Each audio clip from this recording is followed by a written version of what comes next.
নামাজের মিসাল মানে আপনি নামাজ পড়বেন তো রোজা নামাজ ইবাদতের স্বাদ আপনি গ্রহণ করতে পারবেন। বলবেন যে হুজুর এটা কেমনে? এটা এমনি এমনি। রোজা কাকে বলে আগে বুঝতে হবে।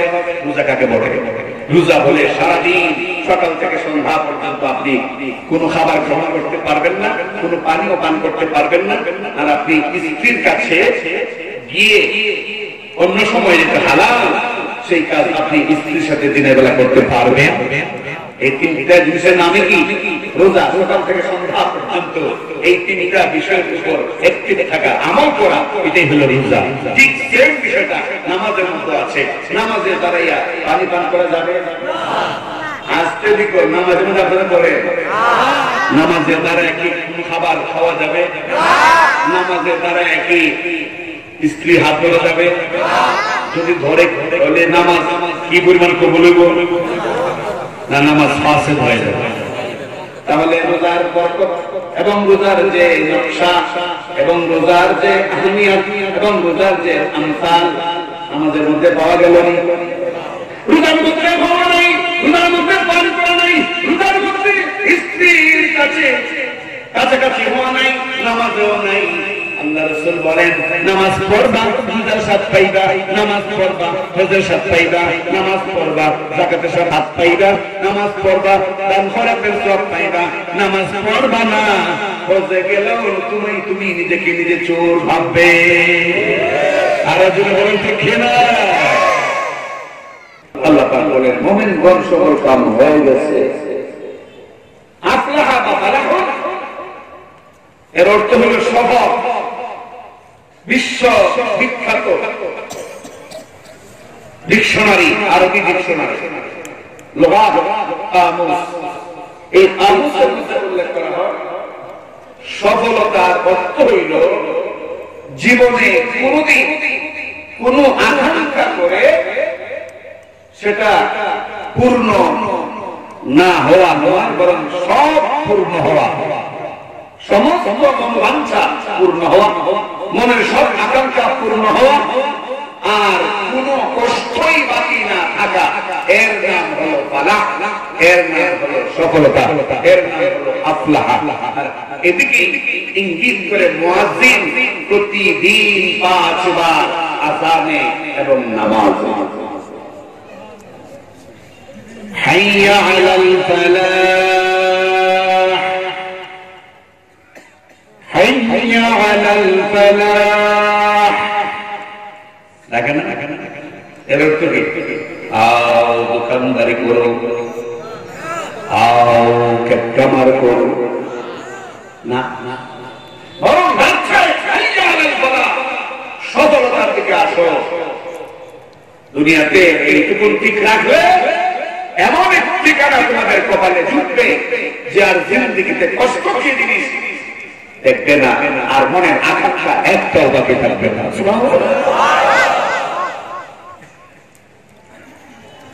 আল্লাহ বলেন এই সফল মুমিন তারাই, শুধু লম্বা পেটের জিলাপি খাইলেই সফল মুমিন হওয়া যায় না। আওয়াজ করে বলেন,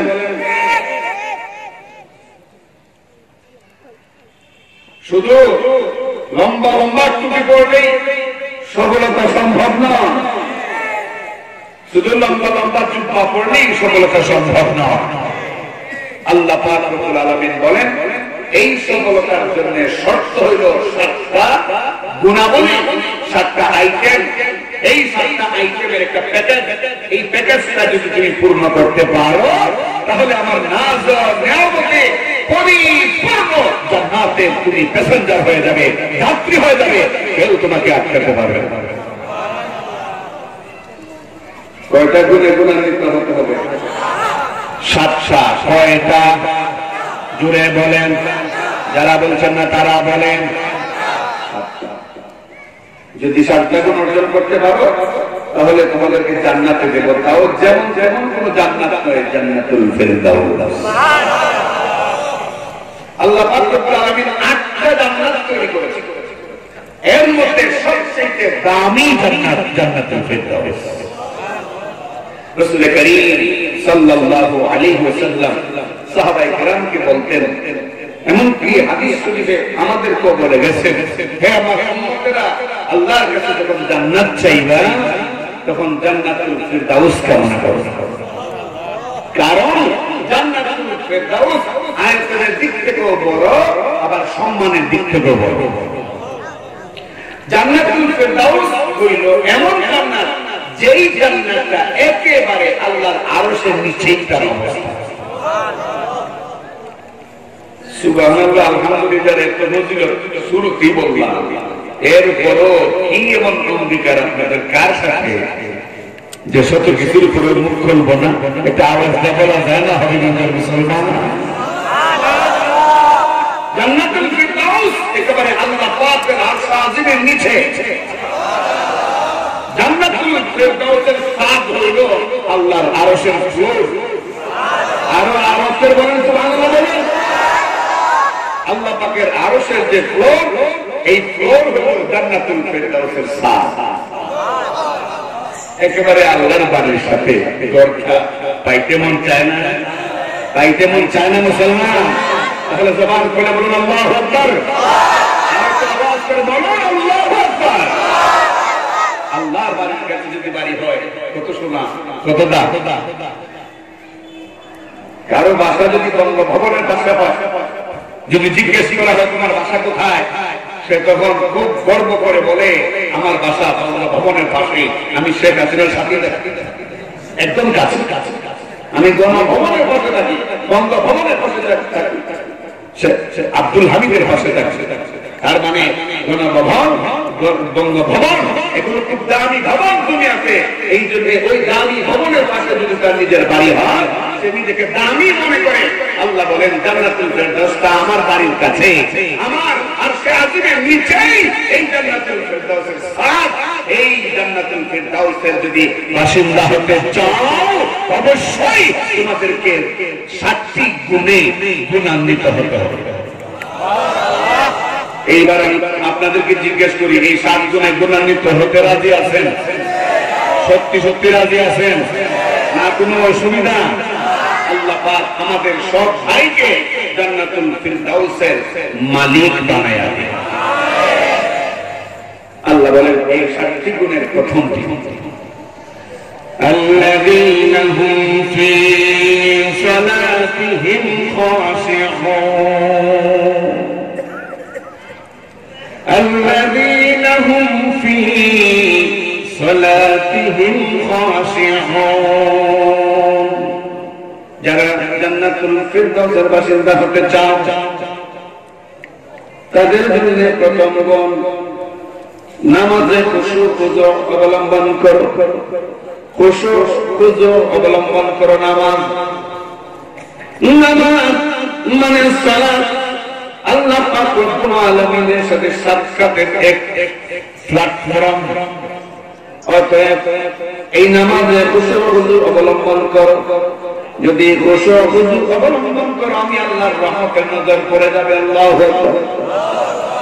নবীজি হাদিসে বলেন, বান্দা আল্লাহ পাকের গোলামি করে, কিন্তু আল্লাহ পাক সারাক্ষণ তার দিকে তাকায় থাকেন না, কিন্তু আল্লাহর ইলম এসে থাকে, আল্লাহর শক্তির আওতাধীন থাকে, কিন্তু সারাক্ষণ সে থাকেন না। একমাত্র নামাজের টাইম, সালাতের সময় বান্দা যখন দাঁড়ায়, আল্লাহ পাক শুরু থেকে শেষ পর্যন্ত বান্দার দিকে নজর দিয়ে রাখে। আল্লাযীনা হুম ফি সালাতিহিম খাশিউন। এক নাম্বার গুণ, যারা নামাজে খুশু খুজু অবলম্বন করে। এবার আসেন খুশু আর খুজু কাকে বলে? বাংলা অর্থ সহজ অর্থ হল ধীরতা, স্থিরতা। ধীরে ধীরে স্থির হয়ে নামাজ আদায় করা। এক কথা, নামাজের সব বিষয়গুলো, অঙ্গ প্রত্যঙ্গগুলো যথাযথভাবে আদায় করা, এটার নামে খুশু, এটার নামে খুজু। নম্রতা, ভদ্রতা সহ নামাজ আদায় করা, তাড়াহুড়া না করা, আর ছটফটি না করা, এদিক সেদিক না তাকানো, এবং নামাজে দাঁড়ানোর সময় এই ইলম অন্তরে রাখা, যে যদিও আমি বুঝি না, আল্লাহ কিন্তু আমার সাথে কথা বলতেছে। এই খেয়াল নামাজে রাখা, কারণ হাদিস শরীফে রাসূল করিম সাল্লাল্লাহু আলাইহি ওয়াসাল্লাম বলেছেন, বান্দা যখন নামাজে দাঁড়ায়, দাঁড়ানোর পরে আলহামদুলিল্লাহি রাব্বিল আলামিন পড়েননি আপনারা? আওয়াজ করে বলেন, পড়েননি? আলহামদুলিল্লাহি রাব্বিল আলামিন। বান্দা যখন আলহামদুলিল্লাহি রাব্বিল আলামিন পড়ে, আল্লাহর পক্ষ থেকে প্রশ্ন করা হয়, পুরো আয়াত শেষ করতে পারে না, শুধু বলে আলহামদুলিল্লাহ। আল্লাহ বলেন লিমানিল হামদ। এই শায়েস্তাগঞ্জের আব্দুল করিম আব্দুর রহমান বললেন, এই সমস্ত প্রশংসা কার জন্য বলতো দেখি। আল্লাহ প্রশ্ন করেন বান্দারে, কার জন্য? বান্দা জবাব দেয় লিল্লাহ। কার জন্য? জবানটা খুললে আল্লাহ রাস্তা একটু জবাব দেবেন, কার জন্য? আল্লাহু আকবার, জোরে বলা শুনো, লিল্লাহ।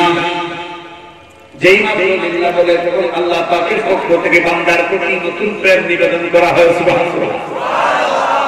বান্দারে আল্লাহর জন্য, আমি আল্লাহর জন্য তুই সমস্ত প্রশংসা করিস, তাহলে আমারও জানতে ইচ্ছে করে আল্লাহ কে। সুবহানাল্লাহ। মানিল্লাহ, আল্লাহ কে? বান্দা বলে রব্বিল আলামিন, যিনি সমস্ত আলামের, সমস্ত জগতের যিনি মালিক, যিনি রব, যিনি প্রভু, তিনি হলেন আমাদের আল্লাহ রব্বুল আলামিন। তখন আবার ডাকতে বলেন, রে বান্দা, রব্বুল আলামিন সে আবার কে? প্রেমিকার মধ্যে যখন বুঝ পরামর্শ ঠিক মতো হয়, তখন কিন্তু আলাপ ছোট হয় না, বড় হয়। আরো জোরে বলেন। আওয়াজে মনে হয় রাত 3টা বাজে, খাওয়া দাওয়া সব বাদ রেখে একটু বয়ান শুনে জুড়ে বলা যায়। মাত্র মাগরিবের পর আওয়াজের যদি এই অবস্থা হয়, তাহলে দেশ কাশ্মীর হয়ে যেতে পারে, বাংলা হয়ে যেতে পারে। মুসলমান উঁচু কণ্ঠে কথা বলতে হবে, তবেই নাস্তিক মুরতাদ যত বেদাত আছে সব ঠান্ডা হয়ে যাবে ইনশাআল্লাহ। আরো জোরে বলেন, ঠিক না?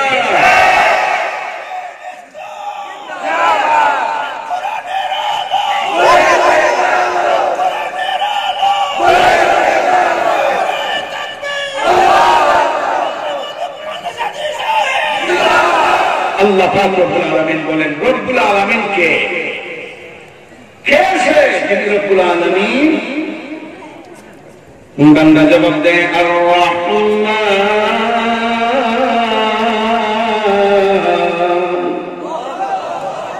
যিনি রহমান, পরম দয়া।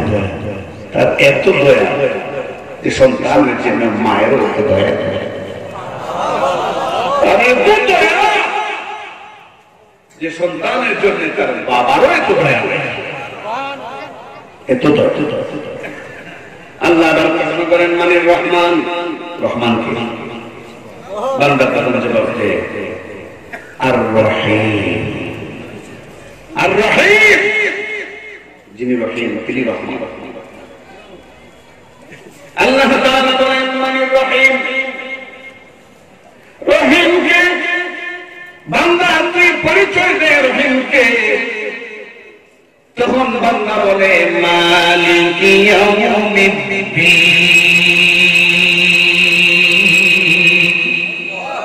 মালিক ইয়াউমিদ্দিন, যিনি বিচার দিবসের মালিক, কিয়ামতের দিন হাসরের ময়দানে যিনি হবেন একচ্ছত্র লিডার, আর উপরে আর কোন লিডার থাকবে না।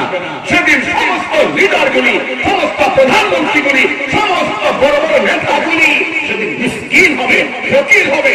সেদিন তিনি হবেন লিডার, সবচেয়ে বড় লিডার, সবচেয়ে বড় নেতা, সবচেয়ে বড় প্রভু, সবচেয়ে বড় ক্ষমতাধর। তিনি হলেন মালিক ইয়াউমিদ্দিন, তিনি মালিক ইয়াউমিদ্দিন। এই কথা বলার পরে আল্লাহ বলেন, বান্দা হ্যাঁ আমি তো মালিক ইয়াউমিদ্দিন। আল্লাহ জোরে আমি তো তো মালিক ইয়াউমিদ্দিন, আমি তো তোর সামনে একেবারে, তুই তো আমার কুদরতের পায়ে সিজদা দিছিস। আমি তো মালিক ইয়াউমিদ্দিন, আমি হিসাব করব ইয়াউমিদ্দিন নাই, মালিক নাই। আমি হিসাব আজকের দিনে কোনো মালিক নাই, আমি জানি সেদিন আর কোনো মালিক কেউ হবে না। বান্দা এখন তো আমার পরিচয় পাইনি, পরিচয় যখন পেয়ে গেলি তাহলে আর দূরবর্তী শব্দ দিয়ে আমাকে সম্বোধন করিস না রে বান্দা। এইবার ঘনিষ্ঠ হয়ে আমার সাথে বল তুই কি চাস। আমি আল্লাহর ওয়াদাবদ্ধ, যা চাইবি, যা তুই চাইবি, আর আমি যা ওয়াদা করবো সব দিয়ে দেবো, একটাও বাকি রাখবো না। কারণ আমি দুনিয়ার বাটপার নেতা গুলির মতো ওয়াদার লাইন ধরাইয়া একটাও পুরা করি না, এবং নই। আরো জোরে বলেন ঠিক কিনা? বান্দা এখন পরিচয় পাইছি নি আল্লাহ ভাইয়া বলে, আল্লাহ তোমার তো বুঝছি না, তাই তাহলে শোনো আমার মনের কথাটা। আমি শাহজালালে যাই না, আমি মাদারের সামনে মাথা নত করে ইবাদত করি না, আমি দেওয়ানবাগের কাছে যাই না, আটপোষের কাছে যাই না, আমি বন্ধুদের কাছে গিয়ে কোনো পূজা করি না, মাজার পূজা করি না।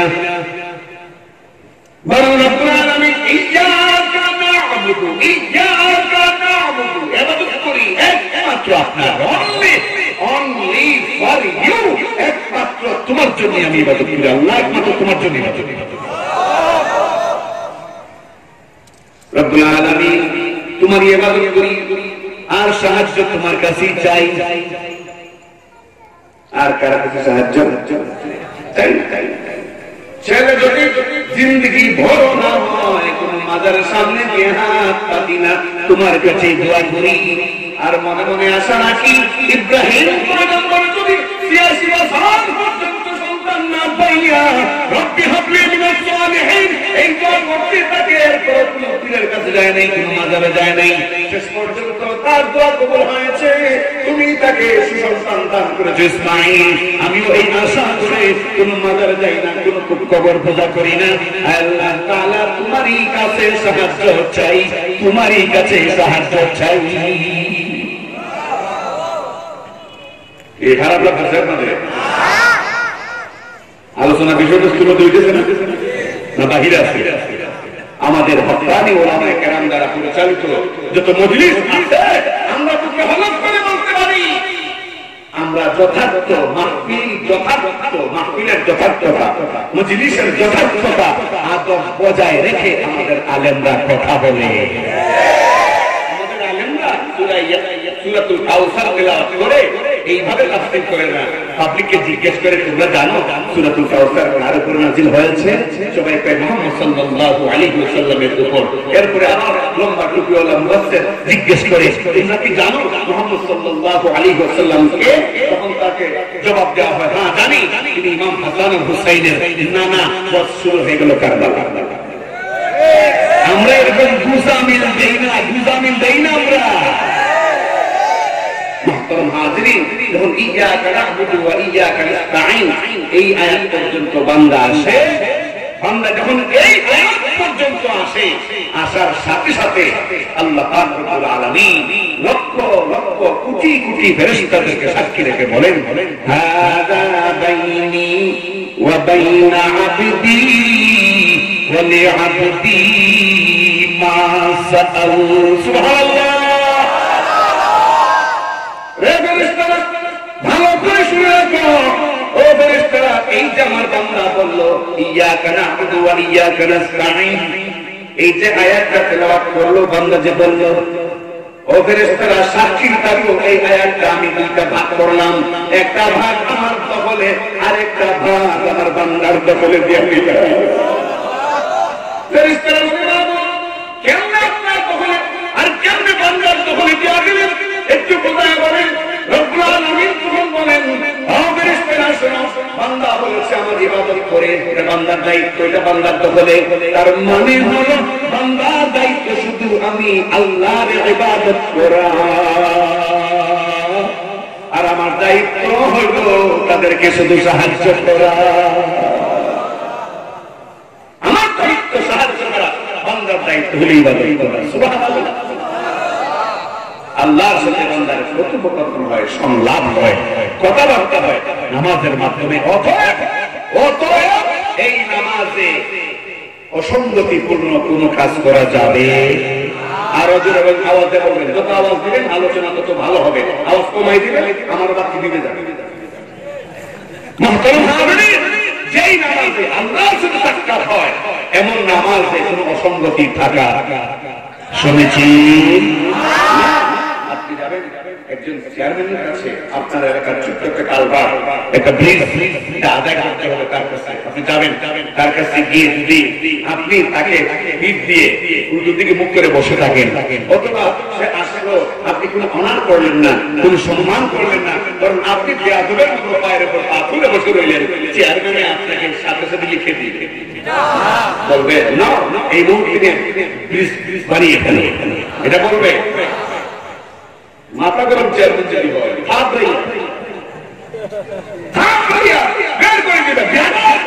আমার কাছ থেকে জিনিস আদায় করবি, আমাকে সম্মান করবি। নামাজে তো আল্লাহর কাছে চাওয়া হয়, আল্লাহর কাছে সাহায্য চাওয়া হয়। ওইখানে উপস্থিতির সময় জামা ঠিক নাই, এক সপ্তাহ আগে জামাটা পড়ছিল, দুর্গন্ধ হইতে হইতে এমন অবস্থা যেন সুটকির গন্ধ। তারপরে খুবই ময়লা হইতে হইতে হইতে দাঁত না মাজতে মাজতে এক একটা যেন বুঝে যায় একেবারে হাতি গোপালের মিষ্টি হলো। এই অবস্থায় আল্লাহর সামনে দাঁড়াইয়া এরপরে আবার দাঁড়ানোর পরে কি যে একটা অবস্থা, নামাজে দাঁড়ায় তো দেখা যায় এরকম এরকম হাত একটা বাঁধতে, হাত বাঁধার তখন নতুন নতুন কত সিস্টেম আছে, আছে না? আছে না? হ্যাঁ, আর কত নমুনা আছে। বন্ধ, চোখ বন্ধ, পিসা পিসা ধ্যানে আছে, মুখ বন্ধ, টুটো বন্ধ, চোখ বন্ধ। এটা বুঝি খুশু বুঝু। এইরকম নামাজ আল্লাহর কাছে কবুল হবে না। নামাজ এমন ভাবে ইসলামের ইতিহাস করে আমরা দেখেছি, নামাজে দাঁড়িয়ে কামত হয়ে গেল, তারা টের পেতেন না। এমনকি শত্রু শত্রুরা হতে পারে দাঁড়ানো সাহাবীকে বৃক্ষ মনে করে, গাছ মনে করে তীর মারল পরীক্ষা করবার জন্য। দেখি মানুষ নাকি কোনো গাছের কাণ্ড, সাহাবীর পায়ে বিদ্ধ, সাহাবী তু শব্দ করলেন না, নামাজ শেষ করলেন। নামাজ শেষ করার পর তার যে সাথী, এই সাথী বলল, কি ব্যাপার, রক্তে রঞ্জিত হয়ে গেছে গোটা পাতা, ব্যাপার কি, তোমার পায়ে তো তীর নিক্ষেপ করেছে কে? যখন সে কান দিয়ে বের করবার চেষ্টা করেছে, সাহাবী বলেছেন, খবরদার, ঢুকছে আমি টের পাই নাই, কারণ নামাজে ছিলাম, আমার বিশ্বাস আবার যখন বের করব নামাজে দাঁড়াইলেই বরং কষ্ট কম হবে। জোরে বলেন সুবহানাল্লাহ, জোরে বলেন।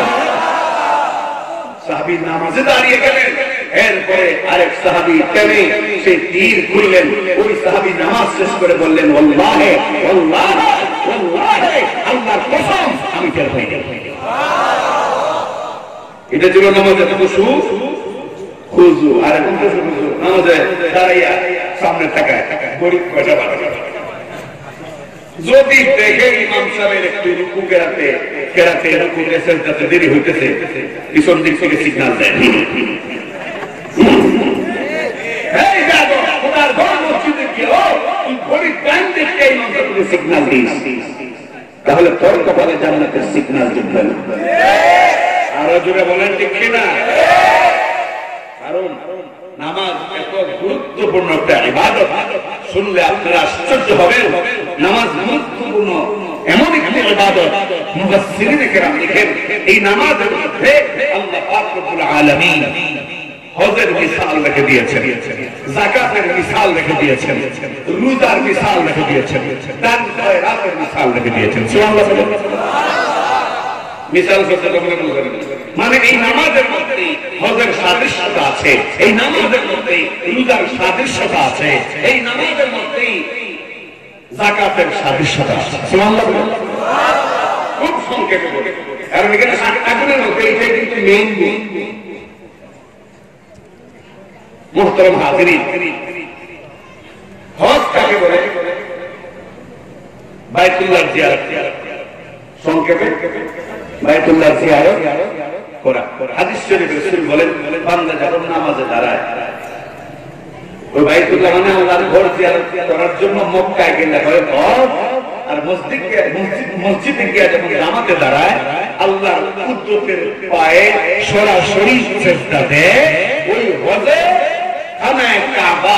খানায়ে কাবা জিয়ারত করে আল্লাহর ঘর জিয়ারত করে যেই পরিমাণ তার সুখ শান্তি মানসিক সুখ অর্জন হওয়ার কথা, সিজদায় গিয়ে তার চাইতে দ্বিগুণ সুখের অনুভব করে।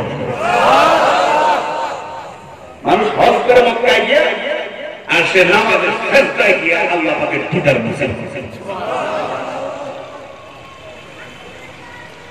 রোজার সাথে ওই নামাজের মিসাল আছে, মানে আপনি নামাজ পড়বেন তো রোজা নামাজ ইবাদতের স্বাদ আপনি গ্রহণ করতে পারবেন। বলবেন যে হুজুর এটা কেমনে? এটা এমনি। রোজা কাকে বলে আগে বুঝতে হবে। রোজা কাকে বলে? রোজা বলে সারাদিন সকাল থেকে সন্ধ্যা পর্যন্ত আপনি কোনো খাবার গ্রহণ করতে পারবেন না, কোনো পানিও পান করতে পারবেন না, আর আপনি স্ত্রীর কাছে গিয়ে অন্য সময় যেটা হালাল সেই কাজ আপনি স্ত্রীর সাথে দিনের বেলা করতে পারবেন। এই তিনটা জিনিসের নামে কি? রোজা। সকাল থেকে সন্ধ্যা পর্যন্ত এই তিনটা বিষয়ের উপর একটিভ থাকা, আমল করা, এটাই হলো রোজা। ঠিক সেম বিষয়টা নামাজের মধ্যে আছে। নামাজের দ্বারাইয়া পানি পান করা যাবে না। আজকে দিকে নামাজের মধ্যে আপনারা করে নামাজের দ্বারা কি খাবার খাওয়া যাবে? নামাজের দ্বারা কি স্ত্রী হাত ধরা যাবে?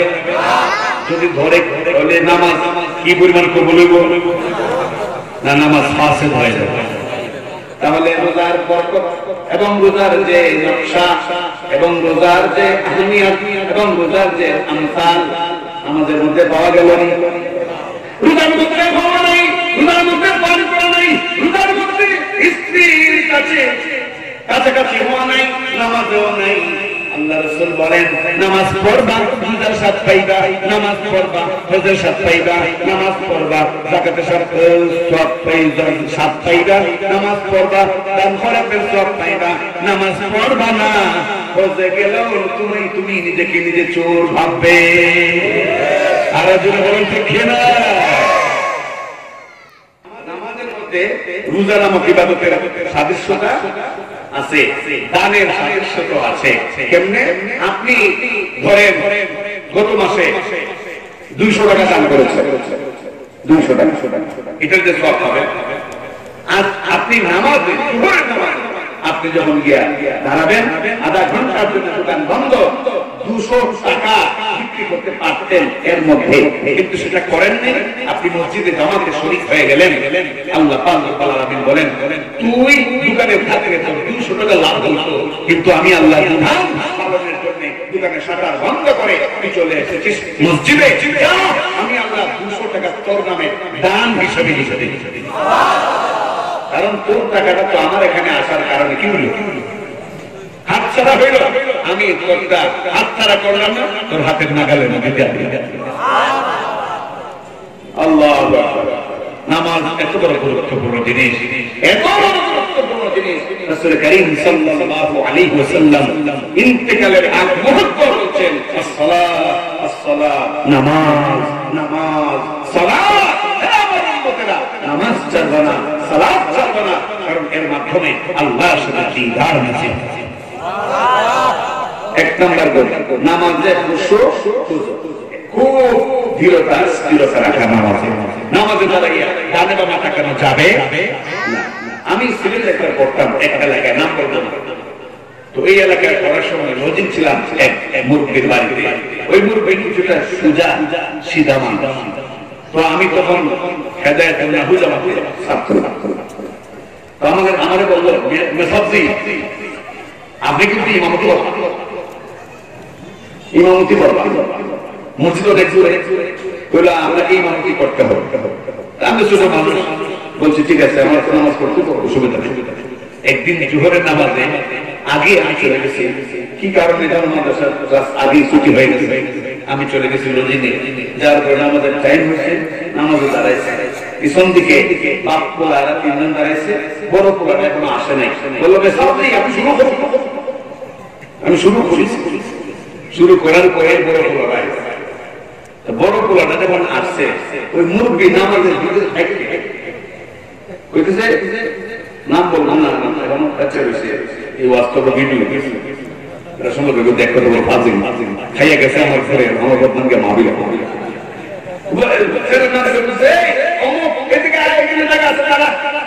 এবারে কিন্তু নামাজ আছে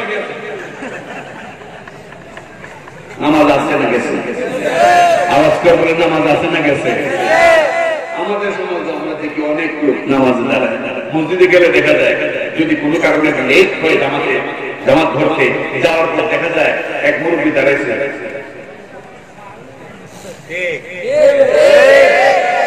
নামাজ আছে না গেছে নামাজ অতএব নামাজের শুধু থাকতে পারে একাগ্র চিত্ত দ্বারা আমাদের প্রধান বৈশিষ্ট্য আপনি একাগ্র চিত্তে নামাজ আদায় করবেন অটোমেটিক আল্লাহর পক্ষ থেকে যতক্ষণ দাঁড়ায় থাকেন আল্লাহর একনিষ্ঠ নজর থাকবেই অটোমেটিক বৃষ্টি হয় আপনি যদি কালবিহীন জায়গায় খালি উঠানে দাঁড়িয়ে থাকেন তাহলে আপনার শরীরে যতক্ষণ বৃষ্টি হবে ততক্ষণ যেমন বৃষ্টির ফোঁটা পড়বে ঠিক তদ্রুপ ভাবে অবলম্বন করে যতক্ষণ নামাজে দাঁড়িয়ে থাকবেন ততক্ষণ পর্যন্ত আল্লাহর পক্ষ থেকে বৃষ্টির ফোঁটার মতো রহমত নাযিল হবে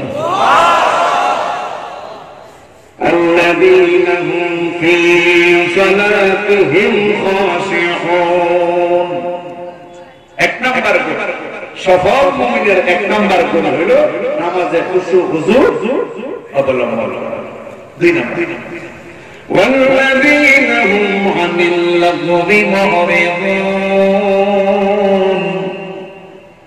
দুই নাম্বার গুণ সফল মুমিনের দুই নাম্বার গুণ যদি মুমিন এই গুণগুলো অর্জন করে সফল হতে পারে আল্লাহ জান্নাতুল ফেরদাউস দান করবেন আয়াতে শেষে আছে জান্নাতুল ফেরদাউস দান করবেন এই সাতটা গুণ ইনশাআল্লাহ যদি অর্জন করে সেও জান্নাতুল ফেরদাউসে যাবে আমিও যদি অর্জন করি জান্নাতুল ফেরদাউসে যাব হুজুর যদি অর্জন করেন জান্নাতুল ফেরদাউসে যাবেন সাধারণ ভিক্ষুক যদি অর্জন করতে পারে সেও জান্নাতুল ফেরদাউসে যাবেন এটা কার ওয়াদা জুড়ে বলেন কার ওয়াদা সুবহানাল্লাহ জান্নাতুল ফেরদাউস কত আল্লাহ এই জান্নাতুল ফেরদাউস তৈরি করার পরে জিবরাইলকে বললেন জিবরাইল একটু দেখিয়াও জান্নাতুল ফেরদাউস আমি আমার বান্দাদের জন্য জান্নাত তৈরি করেছি জান্নাতুল ফেরদাউস ঘুরে দেখো জিবরাইল ঢুকছেন আল্লাহর হুকুমে আবার কোন কোন হাদিসে এমনও আছে জিবরাইল নিজে ইনভেস্টিগেশন করেছেন দরখাস্ত করেছেন দেখতেছেন আল্লাহ বললেন শেষ করতে পারবে না জিবরাইল বললেন না এরপরে দেখতেছেন যেভাবে হোক ঢুকলেন ঢুকার পরে জিবরাইল আলাইহিস সালামের 600 টাকা কত টাকা 600 একবার এরকম আলোক মারলে 1000 বছর পর্যন্ত যেতে একবার এরকম বাড়ি দিলে একবার এখন ঘটনাতে বাড়ি দিলে কতটুকু দূরে যাবে কত স্পিড হবে তার গতি রাত্রি ঘুমায় ঘুমায় হিসাব রাতে ঘুমায় ঘুমায় হিসাব করে তবে আমি ছোটখাটো একটা হিসাব দিয়ে যাই আপনাদেরকে ওনার গতি কত কত জিবরাইল আলাইহিস সালামের গতিটা কত জিবরাইল আলাইহিস সালাম বলেন আমার জীবনে আল্লাহ পাকের দায়িত্ব পক্ষ থেকে যত দায়িত্ব পালন করেছি ছুট লাগে নাই কষ্ট লাগে নাই তিনটি ব্যাপারে এত কষ্ট হয়েছে আমার প্রত্যেকটা পশমের ঘুরায় ঘুরায় পানি চলে এসেছে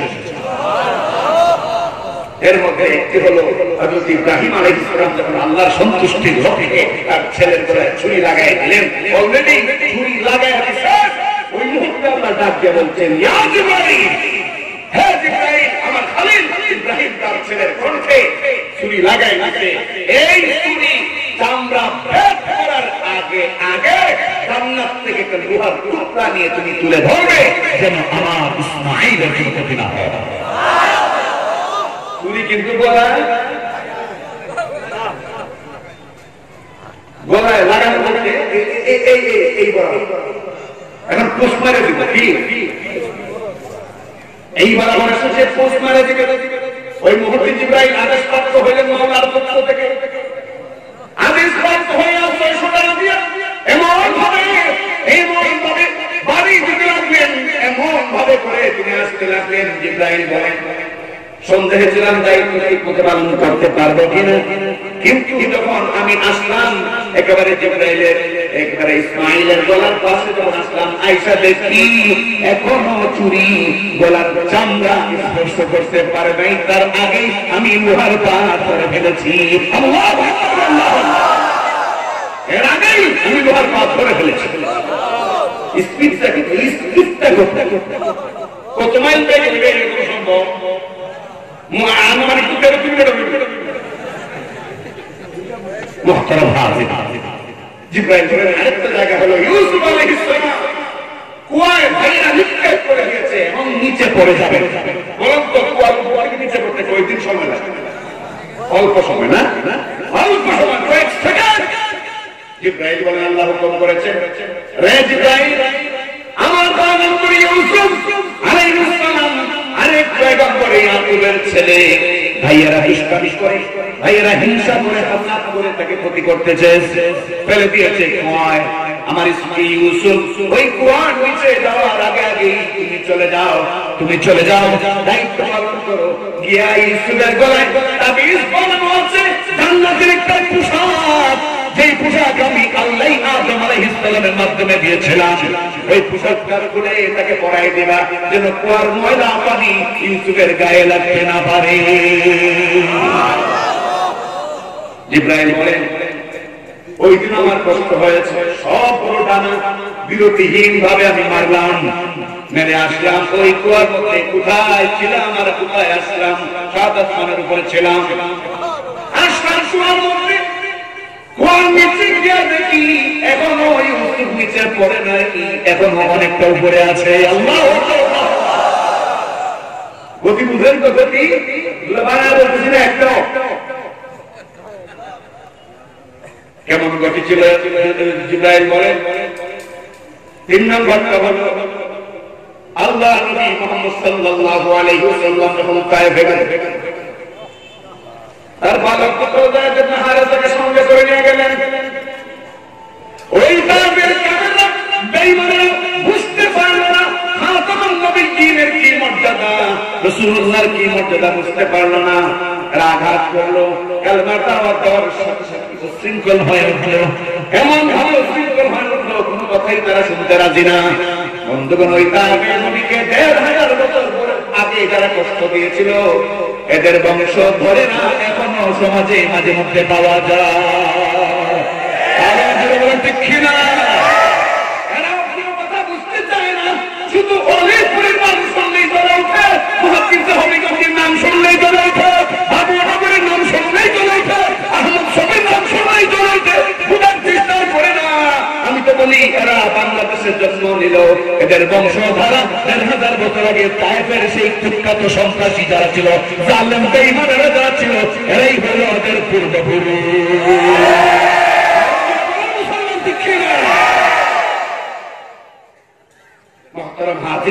জিবরাইল আলাইহিস সালাম বলেন রক্তাক্ত যখন করে ফেললো, এরপরে আল্লাহ নবীর হাত থেকে রক্ত ধরছে, এই রক্ত পা বেয়ে এই যে পায়ের মোজা, এই মোজা পর্যন্ত পৌঁছে গেছে। মোজা পর্যন্ত পৌঁছছে কেমনে? পায়ের এই যে পিছন দিকের যে অংশ মুড়া, এই মুড়া পর্যন্ত পড়ছে। এখনো মোজায় লাগে নাই, আর মোজায় লাগা মানে মাটিতে লাগা। ওই মুহূর্তে জিবরাইল বলেন, আল্লাহ আমাকে ডাক দিলেন, হ্যাঁ জিবরাইল, আমার পয়গম্বর, আমার হাবিব মুহাম্মদ রাসূলুল্লাহ সাল্লাল্লাহু আলাইহি ওয়াসাল্লাম, যাকে সমস্ত পয়গম্বরের আমি ইমাম বানিয়েছি, যাকে আশরাফুন নাস বানিয়েছি, সমস্ত মানুষের মধ্যে সবচেয়ে সেরা মানুষ বানিয়েছি, ওই মুহাম্মদ রাসূলুল্লাহ সাল্লাল্লাহু আলাইহি ওয়াসাল্লাম দ্বীনের দাওয়াতের জন্য তায়েফে গিয়েছেন। তায়েফের সন্ত্রাসীরা, কাফের বেঈমানেরা বুঝতে পারে নাই, তার মর্যাদা বুঝতে পারে নাই, আঘাত করেছে, শরীরে আঘাত, রক্ত ঝরছে। তায়েফবাসী জানে না আমার পয়গম্বরের রক্ত যে কত দামি। আমি এখন জানি আমার পয়গম্বরের রক্ত কি পরিমাণ দামি। ওই রক্তের একটা ফুটা যদি তায়েফের ময়দানে পড়ে, তায়েফের এতগুলো পাহাড় সহ গ্রাম ময়দানে ভূমিকম্প শুরু হয়ে যাবে, ভূমিকম্প শুরু হয়ে যাবে। জিবরাইল তাড়াতাড়ি করে যাও, রক্তের ফোঁটা মোড়া পর্যন্ত পৌঁছে গেছে, জমিনে পড়বার আগে আগে তোমার ডানা দিয়া রক্তগুলো তুমি সংরক্ষণ করো। জিবরাইল আলাইহিস সালাম বলেন, সেদিন এই দায়িত্ব পালন আমার খুব কষ্ট। তবে বুঝেন জিবরাইলের গতিটা কত গতি, এই গতি সম্পন্ন জিবরাইল জান্নাতুল ফেরদাউসে ঢুকলেন। এক রাওয়ায়াতে আছে তিনি 70 বছর পর্যন্ত 600 ডানা একসাথে পালন করে উঠতে লাগলেন, উঠতে লাগলেন, উঠতে লাগলেন। আর কোন কোন বর্ণনা আছে 500 বছর পর্যন্ত 600 ডানা মেরে তিনি উঠতে লাগলেন, উঠতে লাগলেন। ক্লান্ত হয়ে পড়েছেন, শান্ত হয়ে পড়েছেন, শেষ পর্যন্ত সারেন্ডার করেছেন, রব্বুল আলামিন আমি আর পারব না। আল্লাহ তখন বললেন, জিবরাইল তোমার কি আন্দাজ, কি পরিমাণ তুমি জান্নাত ভ্রমণ করেছো, কতটুকু অতিক্রম করেছো? তখন তিনি বললেন, মোটামুটি হয়তো জান্নাতের অনেক অংশে আমি অতিক্রম করেছি। আল্লাহ পাক বললেন, না, তোমার ধারণা ঠিক নয়। আমি জান্নাতুল ফেরদাউসে একটা ময়দানে মসজিদ নামে একটা মাঠ করেছি। এই জান্নাতুল ঈদগাহ মাঠ, এই রকম একটা মাঠ জান্নাতুল ফেরদাউসে আছে, ময়দানে মসজিদ। ওই মাঠটাই তুমি শেষ করতে পারো নাই, জান্নাতুল বুরাদাই বাকি। ওই জান্নাতে আল্লাহ দিবেন যদি 7 কাজ অর্জন করতে পারেন। রাজি আছেন? রাজি আছেন? সবগুলো হাত আল্লাহ দেখাই দেন। সবাই রাজি আছি? আল্লাহ আমরা যে যে অবস্থানে থাকি, যে যে মাকামে হই, এই 7 কাজ অর্জন করার তৌফিক দান করুন। হাত নামান।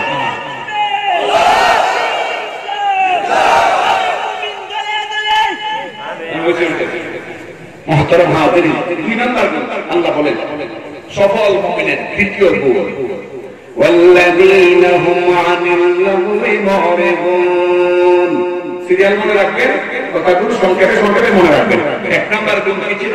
নামাজে খুশু খুজু, একাগ্র চিত্তে নামাজ আদায় করা, নম্রতা ভদ্রতা থাকা, অঙ্গ প্রত্যঙ্গগুলোকে সঠিকভাবে রাখা, অঙ্গ প্রত্যঙ্গগুলোকে সঠিকভাবে রাখা। এই যে শীতকালে আল্লাহ, এই যে শীতকাল, ফজরের সময় মসজিদে গেলে দেখা যায় মুরব্বিদের মধ্যে কি যে প্রতিযোগিতা, অলসতা, রুকু গেলে যাইতেই হয় না, অথচ মুরব্বি জানে না কষ্ট করে সঠিকভাবে রুকু করলে কমর জনিত সমস্ত রোগ আল্লাহ সারাই খবরই না। আর চাদরের ভিতর থেকে তো হাত সরাই না, এমন ভাবে বুঝা যায় মাশাআল্লাহ নতুন যাবে। খুশু খুশু 1 নাম্বার, আমাদের খুশু খুজু ব্যালেন্স করে চলা মুমিনের প্রথম গুণ। সফল মুমিনের নামধারী মুমিন না, কি মুমিন?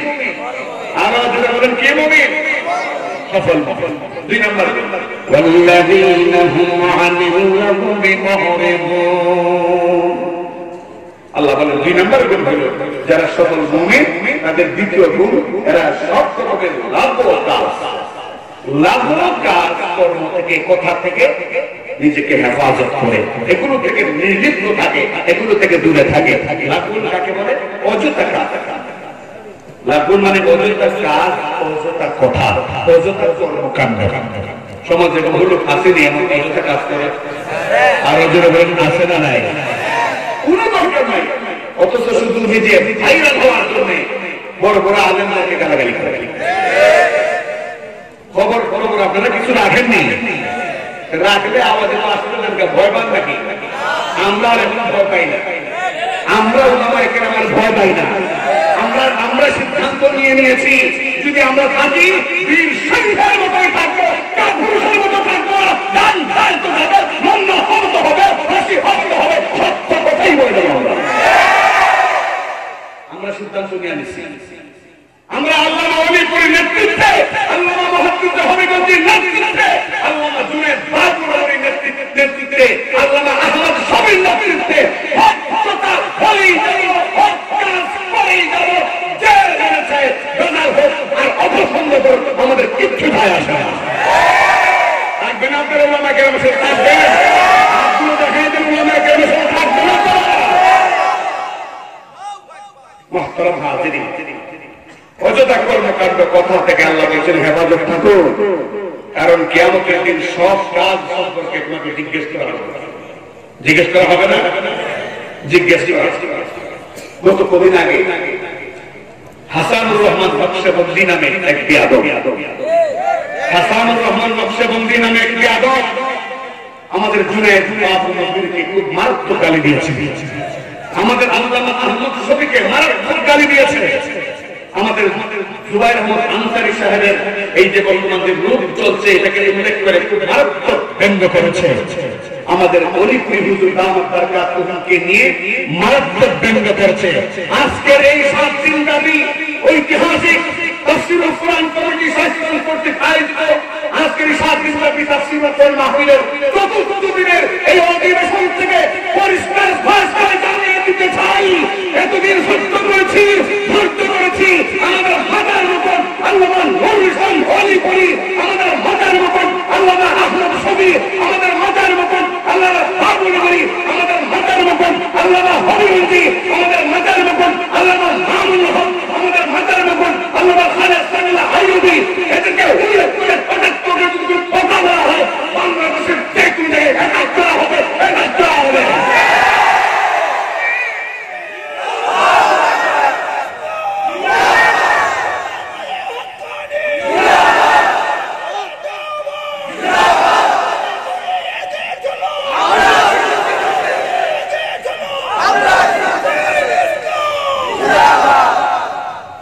আল্লামা ওলিপুরি দামাত বারকাতুহুম আমাদের সম্পদ, আল্লাহর পক্ষ থেকে দেওয়া এক নিয়ামত, এক সম্পদ। এই দেশে বাতিল নেতাদের বিরুদ্ধে যথার্থ আলোচনা করার লোক যখন খুব কম ছিল, ওই মুহূর্তে শুধু হবিগঞ্জ নয়, শুধু বাংলাদেশ নয়, গোটা দুনিয়ায় আল্লামা ওলিপুরি হেঁটে হেঁটে এই বাতিলের মোকাবেলা করেছেন, বাহাস করেছেন, তার বাহাসে ঠিক কিনা করে বাতিলরা পরাজিত হয়ে দ্বিতীয় পড়াতে বাধ্য হয়েছেন। সেই ওলিপুরিকে নিয়ে যদি একটা কথা আবার কোথাও বলা হয়, আল্লাহর কসম করে বলছি 10 কোটি টাকার মানহানি মামলা দিয়ে বাংলাদেশ থেকে পড়াতে বাধ্য করা হবে। এত বড় বেয়াদব। আরেক বেয়াদব বেরোছে, আল্লামা মামুনুল হককে কাফের বলা হয়েছে। চিন্তা করেছেন? আমরা শুধু নাউযুবিল্লাহর মধ্যে সীমাবদ্ধ থাকি, এখন শুধু নাউযুবিল্লাহর মধ্যে সীমাবদ্ধ থাকলে চলবে না, উপযুক্ত কর্মসূচি হাতে নিতে হবে বন্ধুরা, উপযুক্ত কর্মসূচি হাতে নিতে হবে, সমাজকে চাঙ্গ করতে হবে, ইসলামকে চাঙ্গ করতে হবে। অযথা কর্মকাণ্ড থেকে হেফাজত থাকা, অযথা কথা থেকে হেফাজত থাকা, এটা হলো সফল কর্মের কয় নাম্বার গুণ? 2 নাম্বার গুণ। এরপর আল্লাহ বলেন 3 নাম্বার গুণ হলো ওয়াল্লাযীনা হুম লিয-যাকাতি ফাঈলুন। 3 নাম্বার গুণ হলো যাকাত আদায় করা। যে সফল মুমিন সে পাই পাই করে হিসাব করে যাকাত আদায় করে। এখানে যাকাতের দুইটা ব্যাখ্যা। একটা তো আমরা বুঝি মাল হইলে তার নির্দিষ্ট একটা পরিমাণ আল্লাহ রাস্তায় দিয়ে দিতে হবে, গরিবদের মাঝে, এটা তো যাকাত, মালের যাকাত। দ্বিতীয় ব্যাখ্যা হলো অন্তরের যাকাত। সুবহানাল্লাহ বলেন। অন্তরের যাকাত দিতে হয়। খাঁটি মুমিন যদি হতে হয় তার 3 নাম্বার গুণ, সে অন্তরের যাকাত দেবে। অন্তরের যাকাত কি? হাসাদ থেকে, হিংসা থেকে, তাকাব্বুর থেকে, অহংকারী থেকে নিজের এই অন্তরটাকে মুক্ত রাখাই হলো অন্তরের যাকাত আদায়। আরো জোরে বলেন ঠিক কিনা? এটা হলো 3 নাম্বার।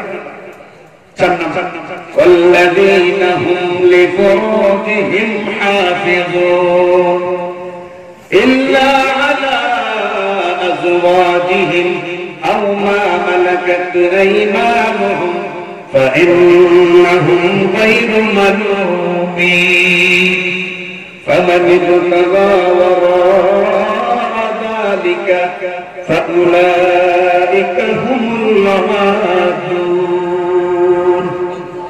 4 নম্বর হলো লজ্জাস্থানকে হেফাজত করা। সুবহানাল্লাহ। যারা আঁটি মুমিন তাদের 4 নাম্বার গুণ হইল, যারা জান্নাতুল ফেরদাউসের বাসিন্দা হবে তাদের 4 নাম্বার গুণ হইল এরা নিজের লজ্জাস্থানকে হেফাজত করে মানে জিনা ব্যভিচারে লিপ্ত হয়। আজকে খাঁটি মুমিন থাকার চেষ্টা কইরে যে খুব সহজই হয়ে যাবে, সম্ভব না। চতুর্দিক থেকে শয়তানেরা আমাদেরকে উস্কানি দেয়, আমাদেরকে খারাপ কাজে উৎসাহিত করবার জন্য নিত্য নতুন প্রোগ্রাম শয়তানের হাতে নিয়েছে। আপনারা হয়তো দেখেছেন গত দুদিন আগে বিপিএল এর উদ্বোধন হয়েছে বাংলাদেশে। এই বিপিএল এর উদ্বোধন করতে গিয়া ওই ভারতের এক সিঙ্গার, এক গায়ক, সোনু নিগম নাকি যেন ওর নাম, এই গায়ক সে ফজরের আযানকে বন্ধ করতে চেয়েছে। ফজরের আযানকে খুব মারাত্মক ভাষায়, বিশ্রী ভাষায় কটাক্ষ করেছে। তার এই কটাক্ষর, এই প্রতিবাদে স্বয়ং হিন্দুরাই বলেছে পৃথিবীতে সবচাইতে সুললিত এবং মধুর কণ্ঠ হলো আযানের। হিন্দুরাই প্রতিবাদ করছে। এই গায়ক এসেছে ঢাকার স্টেডিয়ামে, একেবারে জমকার অনুষ্ঠান হয়েছে। এই জমকার অনুষ্ঠানে দেশের সর্বোচ্চ ব্যক্তি প্রধানমন্ত্রী শেখ হাসিনা সেখানে উপস্থিত হয়েছে। ওই ভারত থেকে নায়িকা গায়িকারা এসেছে, অত লোক, এরা নেচে গিয়ে পুরা মাস কাঁপিয়ে গেছে বাংলাদেশ থেকে। আমি তো বলি আমাদের প্রধানমন্ত্রী তাহাজ্জুদ আদায় করেন, এটা তিনি নিজেও বলেছেন, তার কর্মীরাও বলে, আমরাও বিশ্বাস করি একজন মুসলমানের কন্যা হিসেবে তাহাজ্জুদ আদায় করবেন, এটাই স্বাভাবিক। কিন্তু আফসোস, আমরা বড় কষ্ট পেয়েছি, যিনি তাহাজ্জুদ আদায় করেন, কোরআন তেলাওয়াতের মাধ্যমে রাষ্ট্রীয় কাজ শুরু করেন, তার পবিত্র জবান থেকে আমি নিজেই শুনেছি এই বক্তব্য। তিনি এরকম উদ্ধ উলঙ্গ নর্তকী এবং গায়িকার গান শুনেছেন। এই দেশের 18 কোটি মুসলমানের কষ্টে অন্তরে কষ্ট লেগেছে, প্রচন্ড কষ্ট লেগেছে। আমরা এটা আশা করি নাই, আমরা এটা আশা করি নাই। পেঁয়াজের দাম তো বাড়বেই, লবণের দাম তো বাড়বেই, কারণ যত পাপ করা হবে তত আল্লাহর গজব আসবে, যত পাপ করা হবে ততই কিন্তু দেশের মানুষ কষ্টে পড়বে। অনুরোধ করবো, যা হবার হয়েছে, যা হবার হয়েছে, আল্লাহর ওয়াস্তে নতুন করে আগামীকাল কোনো পাপ দেখতে আনবেন না, দেখতে আনবেন না, দেখতে আনবেন না। তাহলে দেশের মানুষের শান্তি পাবে।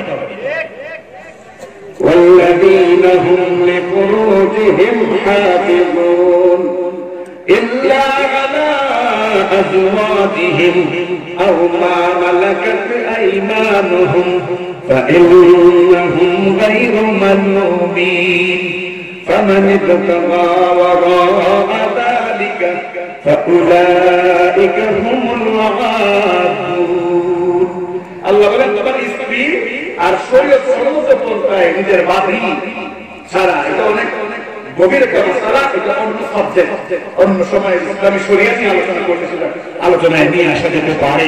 তোমার স্ত্রী এবং শরীয়ত সম্মত তোমার দাসী ছাড়া অন্য কারোর সাথে কোনো যৌন ক্রিয়া, অন্য কারোর সাথে কোনো মেলামেশা করবে না। যদি সত্যিকারের মুমিন হতে চাও, এটা হলো তোমাদের 4 নম্বর গুণ। শোনো, এটা 4 নম্বর গুণ।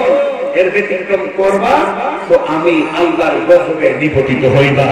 আমরা বাস্তবে দেখি আজকে ইউরোপ কান্ট্রিতে গজব, এত গজব কেন?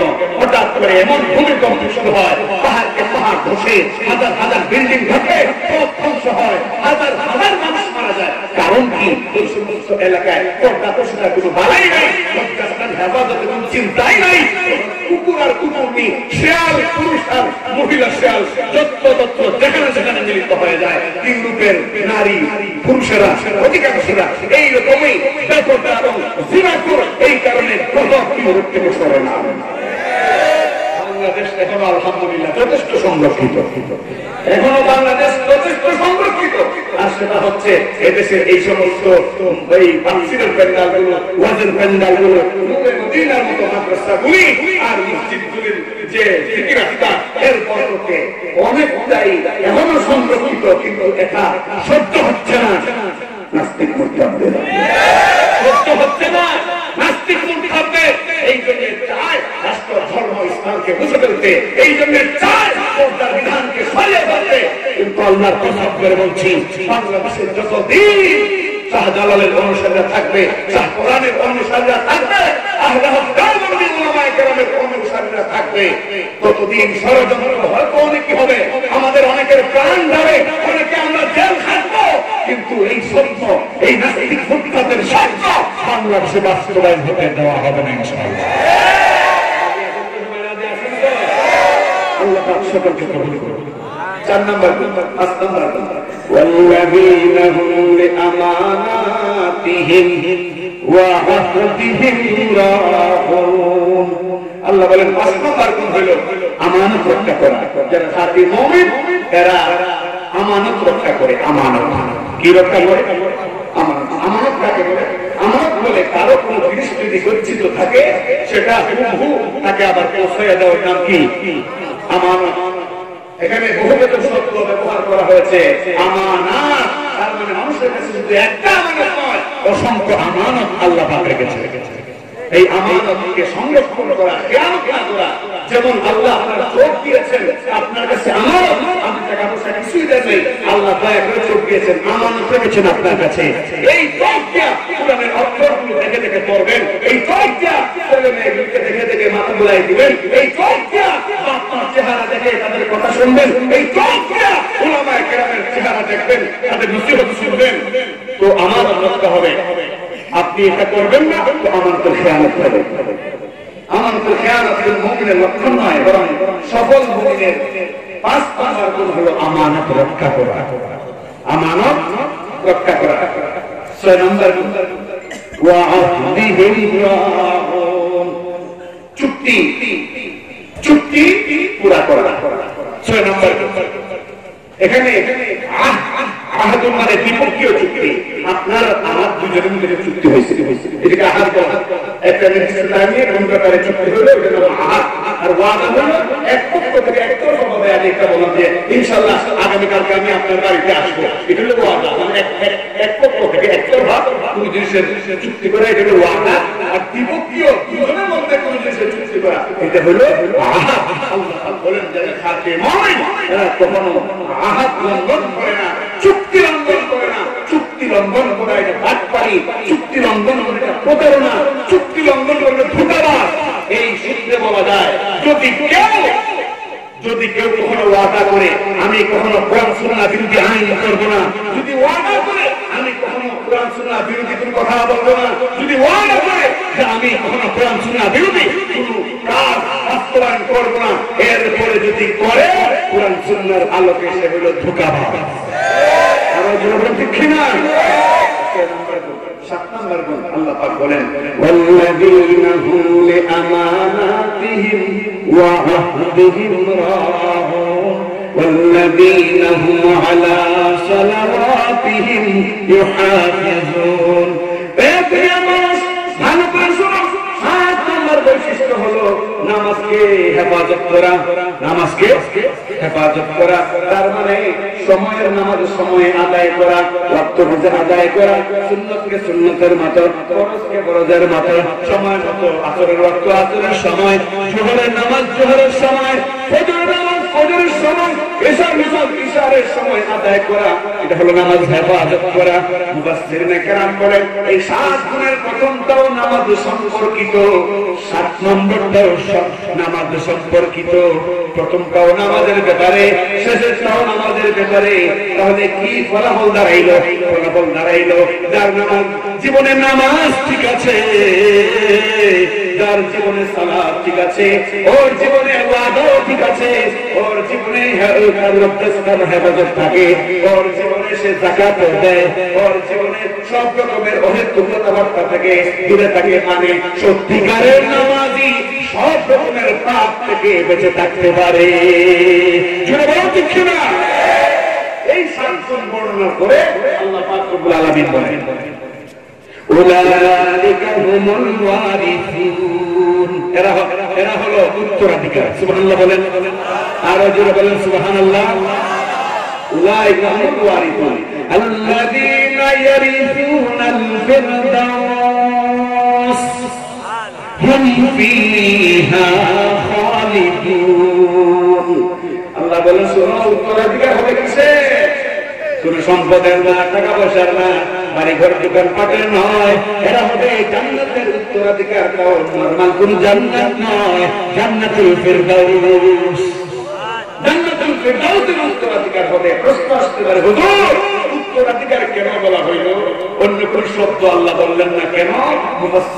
মুফাসসিরিনে কেরাম তারজমা দিয়েছেন উত্তরাধিকার ওয়ারিস এই শব্দটি আল্লাহ এই বুঝাইতে চাইছেন একজন লোক মারা গেলে তার ছেলে মেয়েগুলি যারা থাকে তার সম্পত্তি যেমন তারা ভাগ করে নেয় অবশ্যই এটাকে কেউ ভাগ বসাইতে পারে না, এরাই ভাগ করে নেয়, এরা ভাগে পাওয়া স্বাভাবিক, এরাই ভাগে পাবে এটাই স্বাভাবিক। ঠিক এভাবেই আল্লাহ পাক রব্বুল আলামিন ওয়ারিস করে জান্নাতের ওয়ারিস করে আল্লাহ বুঝাইতে চাইছেন এই 60টা গুণ যদি ঠিক মতো অর্জন করতে পারো অবশ্যই তোমরা জান্নাতের ওয়ারিস হবে কোনো সন্দেহ নেই। এবং সেই জান্নাত লাভের পরে এক দুই দিন না, এক মাস না, এক বছর না, হুম ফিহা খালিদুন, সারা জিন্দেগি অনাদি অনন্তকাল তোমরা এই জান্নাতে বসবাস করবে, কেউ তোমাদেরকে সরাবে না। জান্নাতের জমিন জাফরানের দ্বারা কস্তুরী দ্বারা তৈরি হবে, জান্নাতের টাইলসগুলো সোনার আর রূপার দ্বারা তৈরি হবে, জান্নাতের ঘর মিসকাতুলের ঘর, জান্নাতের দরজাগুলি এক একটা দরজা এত বড় হবে যে 40 বছর লাগবে দরজার এই মাথা থেকে ওই মাথায় আসতে। এরকম জান্নাত আমাদেরকে দান করবো আল্লাহ পাক রব্বুল আলামিন। আমাদের সকলকে ওই জান্নাতুল ফিরদাউসের বাসিন্দা বানান। হয়তো কামা হাক্কুহু আমি বয়ান করতে পারি নাই, এজন্য ক্ষমা চাচ্ছি, ইস্তাগফার করবেন আর দোয়া চাই আল্লাহ পাক যেন দ্বীনের জন্য